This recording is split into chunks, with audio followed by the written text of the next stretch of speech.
Hi guys, so today we're going to be doing a little test review, which is a review of the test. Things to keep in mind. So we're going to begin today with GMOs. So GMO is like the common term that we use, and it stands for genetically modified organisms. So GMOs in agriculture, that's where we know them to be the best. We're most familiar with them in agriculture. Some plants are injected, genetically that is, with an insecticide or pesticide. And this helps to increase the crop yield, because more plants will, survive the harvest.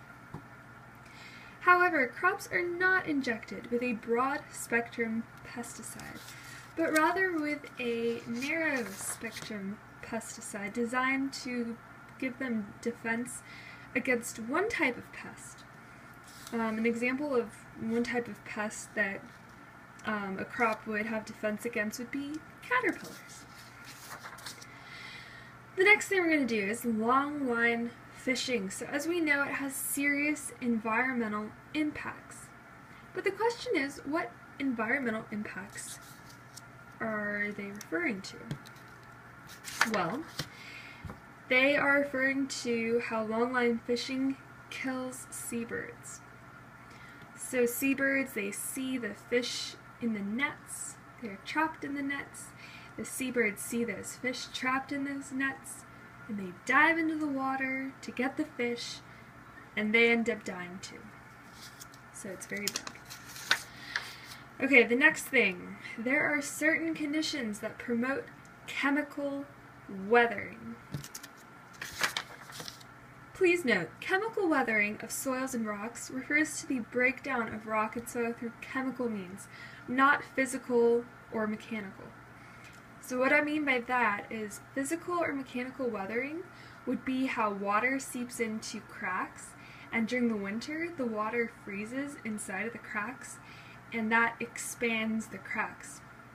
So that would be an example of physical weathering. We're talking about chemical weathering. That's like how acid rain dissolves rock, and things like that. They're chemical reactions that break down rock and soil. So, the next topic is aquaculture. So just to point out, aquaculture, it's not the same thing as fisheries.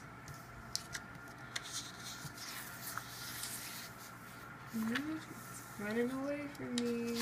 Okay. So with aquaculture, the government subsidizes the fishing industry.